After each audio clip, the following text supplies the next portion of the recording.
ये देखो रिक्शे में आया हूँ, ये नंबर देख लो, इसकी शक्ल देख लो, ठीक है। जो जो पुणे से लगा देगा फिर। हाँ मार के दिखा, पेमेंट दे पहिला, मार के दिखा। पेमेंट दे पहिला। मैं आपको बता दूं, हा व्हिडिओ बघितला असाल तुम्ही. हा व्हिडिओ मधून आहे ना, तुम्हाला सांगतो चूक कोणाची. चूक आपली काय माहिती, गाडीत बसल्यानंतर कधी पण पॅम्पलेट लावा तुम्ही. आपल्याला पुणे आरटीओला दिलेलं आहे 25 रुपये मीटर प्रमाणे, पहिल्या 1.5 किलोमीटरला 70 रुपये पर किलोमीटर प्रमाणे व्यवसाय तुम्ही करू शकता. पण ही आपल्याला सगळ्यात अगोदर कस्टमरला सांगायचं आहे की बाबा मीटर प्रमाणे जाणार आहे आम्ही, हा नवीन रूल आहे. आता पूर्ण महाराष्ट्रात आणि पूर्ण भारतात नाही रूल, त्याच्यामुळे ना काही लोकांना माहित नसतं, समजलं का. त्याच्यामुळे आपलं कर्तव्य आहे की त्यांना अगोदर पहिले सांगणं, आणि त्यांनी ऍग्री केले तर ठीक आहे, घेऊन जायचं. ऍग्री केल्यानंतर घेऊन जायला काय प्रॉब्लेम आहे. पण जर कस्टमरला तुम्ही सोडल्यानंतर जर बोलत असाल की बाबा मीटरने पैसे दे, त्याला माहितच नाही, तेव्हा फक्त डोक्यात एकच धरून चालणार की ऍपवर जेवढं दिसतात त्याच हिशोबाने आपल्याला पैसे द्यायचे, तर मग तो चिडणारच, साहजिक गोष्ट आहे. पण आता तो ज्यांनी व्हिडिओ काढलाय त्याचं पण थोडंसं समजून घ्या. काही युट्यूबर फेसबुकवर व्हिडिओ बनवतो, त्याला पाहिजे होता कंटेंट, समजलं. आणि तो म्हणला पण असं, आपल्या त्याच्या अगोदरची चर्चा त्या दोघांची, आपल्याला त्या चर्चेबद्दल काय माहित पण नाही.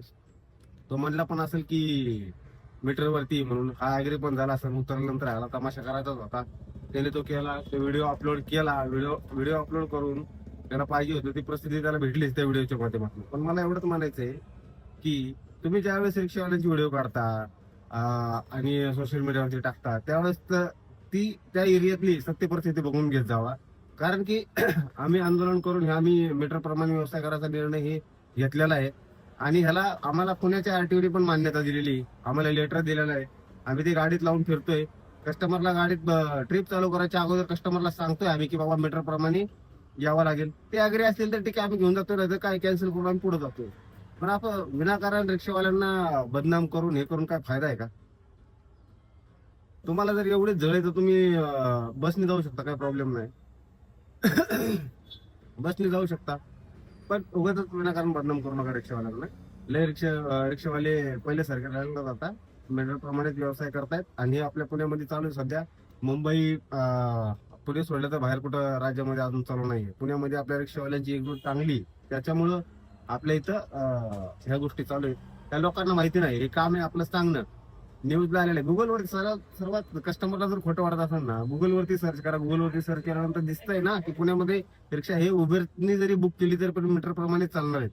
उबेर, ओला, रॅपिडो हे रेट ठरवणारे कोण आहेत, एक समजून घ्या गोष्ट. हे फक्त आपल्याला त्यांनी पॉलिसी पण दिलेली नाही यांनी, आम्ही फक्त कस्टमरला तुमच्यापर्यंत अटॅच करतोय, बाकी पैसे तुम्हीच ठरवायचे किती येते काय. मग आम्ही पैसे आम्ही मनाने थोडी ठरवतोय, जे आम्हाला गव्हर्नमेंटने दिलेले आहेत रेट त्याच हिशोबाने जर आम्ही पैसे घेतोय ना, आम्ही जास्त घेतोय की बाबा जिथे 100 होते तिथे 200 द्या, 300 द्या, असं काय म्हणतो. तुमच्या समोरच मीटर टाकतोय आणि जेवढे पैसे होतात तेवढेच घेतोय, आणि आमच्या हक्काचेच पैसे आहेत ना ते, की अशी काय उगत बळने घेतलेले तुमच्याकडनं पैसे आहेत का.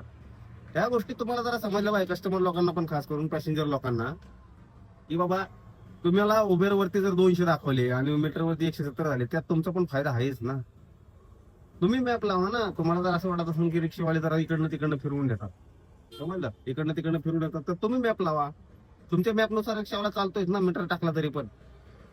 हे काही कस्टमर लोक पण हरामखोर आहेत, काही कस्टमर लोक पण लय हरामखोर आहेत, आणि काही रिक्षावाले पण आमच्यातले हरामखोर आहेत, ज्यांना ती सवय मोडायची की मीटरने व्यवसाय नाही करता. आता त्या कस्टमरला जर सर्वांनी जर मीटरने जर सोडला असतं, तो कस्टमर त्या रिक्षावाला बोलला असता की मी मीटरने पैसे देणार नाही म्हणून, नाही तर त्यांचा वादावाद झाला असता का, समजतं का तुम्हाला. म्हणून त्याच्यामुळे ना आपण केलंय ना हे मीटर प्रमाणे. आता हे उबेर, ओला, रॅपिडो हे जरा मीटर प्रमाणे पैसे देतात. ओला जरा कमी देते पैसे, पण उबेर आता सुधारले, बऱ्यापैकी सुधारले. तर मीटर प्रमाणे पैसे हे आता द्यायला लागतात. तरी पण आपण काय करायचंय, मीटरनेच व्यवसाय करायचा का, जेणेकरून उद्या हे 2-3 महिन्यामध्ये परत जर यांनी 10 किलोमीटरचे 100 रुपये द्यायला लागले, तर आपल्याला मीटरनेच करायचंय. मीटरनेच गेलं तर कस्टमरला आहे ना समजून जाईल की बाबा हे मीटरनेच आहे पहिल्यापासून. जिथं 200 झाले, कस्टमरचे 30 रुपये वाचले, तर कस्टमर नेक्स्ट टाइम काय करतो की मीटर काय प्रॉब्लेम नाही, ऍग्रीच नाही. पण आता हे ज्यांनी जो व्हिडिओ काढलाय तो आलाय बाहेरनं, आणि मी महाराष्ट्रातच आहे, मी इथलाच आहे. अरे तुझ्या मराठी भाषेवरून समजतं तो आहे कुठला, समजते. आणि तुझे व्हिडिओ पण बघितले मी, तो आहे, तू करतोय काय, तू काय दिवे लावतोय माहिती आहे मला.